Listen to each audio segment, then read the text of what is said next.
OTP one time password ભારતમાં વધતા જતા ડિજિટલ ટ્રાન્ઝેક્શન માટે અત્યારે આ સૌથી સેફ મોડ છે, પણ ધીરે ધીરે સમય જતા એમાં પણ ખતરો વધી રહ્યો છે અને એટલે ડિજિટલ સેફટી માટે સાયબર ફ્રોડથી લોકોના ખાતા ખાલી ના થઈ જાય એના માટે આરબીઆઈએ નજીકના સમયમાં નવા ઓથેન્ટિકેશન મોડ લાવવા જઈ રહી છે, જેના વિશે વાત કરવામાં આવી હતી. હવે આખા ઘટનાક્રમ વિશે થોડું ડિટેલમાં જાણીએ.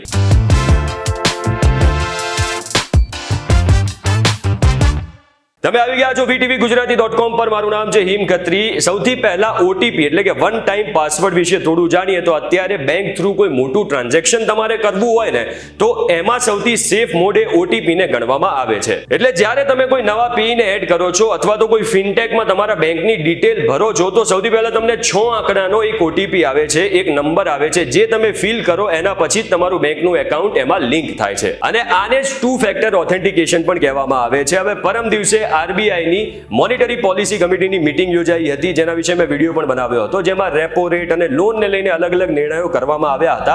પણ આ ઓટીપીને લઈને પણ વાત કરવામાં આવી હતી, જેના પર બહુ ઓછા લોકોનું ધ્યાન ગયું છે. પણ અહીંયા આરબીઆઈના ગવર્નર શક્તિકાંતા દાસે ઓટીપીને લઈને પણ વાત કરી હતી, એટલે કે ઓટીપીને રિપ્લેસ કરીને કોઈ વધારે સેફ ઓથેન્ટિકેશન મોડ લાવવાની તેમણે વાત કરી હતી. બની શકે કે આરબીઆઈ આગામી સમયમાં આવું કરી પણ શકે છે. જો કે આરબીઆઈએ હજુ કોઈ એક્ઝેક્ટ ડેટ નક્કી નથી કરી, પણ આરબીઆઈએ સંકેત આપી દીધા છે. શક્તિકાંતા દાસે એમ પણ કહ્યું હતું કે જેમ જેમ ભારતમાં ટેકનોલોજીકલ એડવાન્સમેન્ટ થઈ રહ્યું છે એમ કોઈ એક વસ્તુ ઉપર લાંબો સમય સુધી ટકી ન રહેવાય અને એટલે જ અલ્ટરનેટિવ ઓથેન્ટિકેશન મિકેનિઝમની જરૂર છે.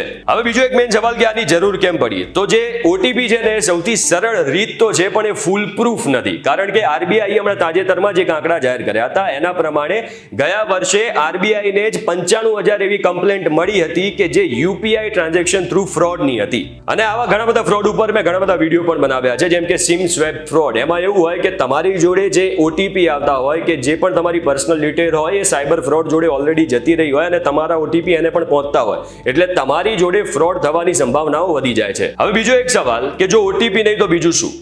તો અહીંયા આરબીઆઈએ કોઈ જાહેરાત નથી કરી કે બીજું શું એ આગામી સમયમાં કરી શકે છે, પણ મારા મતે એપ્લિકેશન બેઝડ ઓથેન્ટિકેશન હોઈ શકે છે. મતલબ કે બધી જ બેંકની એક એપ્લિકેશન તો છે જ, એનો ઉપયોગ કરવામાં આવે અથવા તો કોઈ સેન્ટ્રલાઇઝ્ડ એપ્લિકેશન બનાવવામાં આવે ને જ્યારે પણ કોઈ મોટું ટ્રાન્ઝેક્શન રૂપિયાનું તમારે કરવું હોય ત્યારે એ એપ થ્રુ જ કરવામાં આવે. આ સિવાય બીજો એક રસ્તો એ છે જેનો ઓલરેડી તમે ઉપયોગ કરી રહ્યા છો, જેને કહેવામાં આવે છે બાયોમેટ્રિક ઓથેન્ટિકેશન. એટલે કે તમારા ફિંગરપ્રિન્ટ અથવા તો તમારો ફેસ જોયા પછી જ જે તે ટ્રાન્ઝેક્શન બેંકનું હોય એ થાય. એટલે આ બધી શક્યતાઓ છે જે આગામી સમયમાં ઓટીપી ને રિપ્લેસ કરી શકે છે. આ તો વાત થઈ ઓટીપી ની, પણ આરબીઆઈએ ગયા અઠવાડિયે ડિજિટલ પેમેન્ટ ઇન્ડેક્સ ની પણ જાહેરાત કરી હતી. હવે ડિજિટલ પેમેન્ટ ઇન્ડેક્સ એટલે એ આંકડો જેનાથી ખબર પડે કે ભારતમાં કેટલી ઝડપથી ડિજિટલાઇઝેશન વધી રહ્યું છે. તો આ ઇન્ડેક્સ એ માર્ચ 2023માં 395 ની આજુબાજુ હતો, જે વધીને સપ્ટેમ્બરમાં 418 ની આજુબાજુ થઈ ગયો.